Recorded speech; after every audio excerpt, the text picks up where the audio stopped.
Cricket news Tamil நேயர்களுக்கு வணக்கம். இன்னைக்கான வீடியோன்னு பார்த்தீங்கன்னா, இந்தியா மற்றும் சவுத் ஆப்பிரிக்கா அணிகளுக்கு இடையான T20 மேட்ச் நடக்குது. இதுல ரெண்டாம் மேட்ச்ல இந்திய அணி ஒரு அதிர்ச்சி தோல்வி சந்திச்சாங்க. இன்னைக்கு நடக்கிற மூணாம் மேட்ச்ல இந்திய அணி வெற்றி பெற்று தொடரை சமன் செய்யுமா, இல்ல சவுத் ஆப்பிரிக்கா தொடரை வென்று சாதனை படைக்குமா? அது மட்டும் இல்லாம இந்த மேட்ச்ல இந்திய அணியோட பிளேயிங் லெவன் எப்படி இருக்கும், குறிப்பா நம்ம ருத்து உள்ள வருவாரா, அதை பத்தி இந்த வீடியோவில் தெளிவா பார்க்க போறோம். வாங்க வீடியோக்குள்ள போகலாம். அதுக்கு முன்னாடி ஒரு லைக்கை தட்டி விட்டுருங்க. இந்திய அணி 2வது T20 தோல்வியில் சந்திச்சதுக்கு மிக முக்கியமான காரணமா பார்க்கப்படுது 2 காரணம் தான். ஒன்னு, ஓப்பனிங் பேட்ஸ்மேன் யாருமே கரெக்டா விளையாடல. ரெண்டாவது காரணம், இந்திய அணி 5 பந்து வீச்சாளர்களோட களம் இறங்குறது, ஒரு பேக்கப் பவுலரா ஒரு ஆல்ரவுண்டர் இல்லாம விளையாடுறது தான் மிகப்பெரிய காரணமா பார்க்கப்படுது. அதுதான் இந்திய அணியோட தோல்விக்கு காரணம் சொல்லி சமூக வலைதளங்கள் ரசிகரும் சரி, கிரிக்கெட் விமர்சனம் சொல்றாங்க. நம்மளும் பல வீடியோல சொல்லியிருந்தோம், ஹேட்ரிக் பாண்டியா போன இடம் அந்த இடம் வெற்றி இடமா இருக்குது, அதுக்கு மாற்று அந்த இடத்துல ஒரு ஆல்ரவுண்டரை கொண்டு வரணும்னு சொல்லி. ஆனா பிசிசி அதை செய்ய மறுக்குது. அதுக்கு என்ன காரணம் தெரியல. இந்த அணி T20 வேர்ல்டு கப்புக்கான அணின்னு சொல்றாங்க. ஆனா அதுல ஒரு சிறந்த பாஸ்ட் ஆல்ரவுண்டர் இல்லாத மிகப்பெரிய கவலைக்கான விஷயமா பார்க்கப்படுது. இந்திய அணியை பொறுத்தவரை ஆஸ்திரேலியாவுக்கு எதிராக T20 நம்ம ஜெய்ஸ்வால் மற்றும் ருத்து ஓப்பன் இறங்கினாங்க. ருத்து பல சாதனைகளை படைச்சிருந்தாரு. குறிப்பா ஆஸ்திரேலியாவுக்கு எதிராக ஒரு அட்டகாசமா சதத்தை அடிச்சிருந்தாரு. ஆனா அவருக்கு 2ஆம் மேட்ச்ல வாய்ப்பு கொடுக்கல. கேட்டதுக்கு அவருக்கு உடல்நிலை சரியில்லை, காய்ச்சல்னு சொன்னாங்க.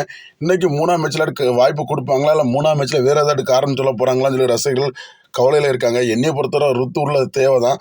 ருத்து, ஜெய்ஸ்வால், கில் 3 பேருமே ஒரு சிறந்த பேர் தான், எந்த ஒரு மாற்று கருத்தும் இல்லை. ஓப்பனில் நம்மளோட ருத்துவையும் ஜெய்ஸ்வாலும் இறக்கிட்டு கில்லை ஒன் டவுனை இறக்கலாம், இல்லை கில்லுக்கு ரெஸ்ட் கொடுக்கலாம். அதற்கு அடுத்தபடியாக போன மேட்ச்சில் ஹர்தீப் சிங் செம்ம அடி வாங்கினாரு. அவருக்கு மாற்று பவுலர் எந்த ஒரு பவுலருமே செலெக்ஷன் பண்ணல. ஏன்னா பண்ணது தீபக் சகர் தான். தீபக் சகர் தன்னுடைய சொந்த காரணத்துக்கு டீம் விட்டு விலகி இருக்காரு. ஆனால் இந்த மேட்ச்சில் மீண்டும் ஹர்தீப் சிங்க்கு ஒரு வாய்ப்பு கிடைக்கும். அதில் அவர் தான் யாருன்னு சொல்லி நிரூபிக்க வேண்டிய கட்டாயத்தில் இருக்காரு. அவர் ஒரு சிறந்த பவுலர் தான். ஆனால் எப்படி இக்கட்டான சூழ்நிலை நிலைமை கையாளுன்னு சொல்லி அவருக்கு தெரியல. அவர் தன்னோட திறமை நிரூபிப்ப நம்ம நம்புவோம்.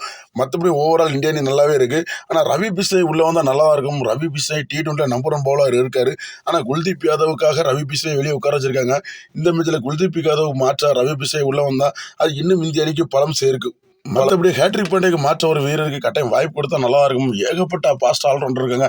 சிவன் டும்பை, விஜய் சங்கர்னு சொல்லி அடிக்கிட்டே போகலாம். ஆனால் எந்த ஒரு பிளேயருக்கும் வாய்ப்பு கொடுக்க மாட்டேங்க. அதுக்கான காரணம் என்னன்னு தெரியல. கட்டாயம் வரும் மேட்ச்சில் அவருக்கு வாய்ப்பு கொடுத்து அதுக்கான வீரரை எடுப்பான்னு நினைக்கிறேன். ஏன்னா ஆஸ்திரேலியா தொடரில் சிவன் டும்பை எடுத்தாங்க. ஆனால் பிளேயிங் லெவலில் நம்ம கேப்டன் சூரியகுமார் ஏதோ வாய்ப்பை கொடுக்கல, வெளியிலே உட்கார வச்சு அனுப்பிட்டாரு. மற்றபடி அந்த இடத்துல ஒரு வீரரை கொண்டு வந்தால் அந்த குறை தீரும். அதாவது ஒரு பவுலர் அடி வாங்கும் போது இன்னொரு பவுலர் ஒரு 2 ஓவர் வீசும்போது அது கரெக்டான பேக்கப்பாக இருக்கும். அந்த ஒரு மாற்றம் செய்தால் நல்லா இருக்கும் நான் நினைக்கிறேன். மற்றபடி ஓவரால் இந்த நிலை வேறு எந்த ஒரு மாற்று கருத்தும் இருக்காது. இன்னைக்கு ஒரு ருத்து உள்ள ஒருவர் நம்ம நம்புவோம். மற்றபடி அன்னைக்கு விளையாண்ட அதே வீரர் தான் இன்னைக்கு விளையாடுவாங்க. ருத்து, ஜெய்ஸ்வால், திலக் வர்மா, சூரியகுமார் யாதவ் அப்படிங்கிற மிகப்பெரிய பேட்டிங் பட்டம் இருக்கு. சரி, பொறுத்து பார்ப்போம் இன்னைக்கு இந்திய அணி தொடரை வென்று சமன்படுத்துதான்னு. ஃப்ரெண்ட்ஸ், இதை பற்றி உங்களோட கருத்துக்களை மறக்காம கீழே கமெண்ட் பாக்ஸில் தெரியப்படுத்துங்க. இன்னைக்கு வெற்றியா இருக்கு, அதையும் கீழே மறக்காம கீழே கமெண்ட் பாக்ஸ் தெரியப்படுத்துங்க. இந்த வீடியோ பிடிச்ச ஒரு லைக் பண்ணுங்க, ஷேர் பண்ணுங்க. இந்த மாதிரி புத்தமுது ஆஃபீஸில் அப்டேட் சேனலோடு இணைந்திருக்கேன். மற்றும் ஒரு புத்தமுது அப்டேட் சந்திக்கிற நண்பர்களே, நன்றி, வணக்கம்.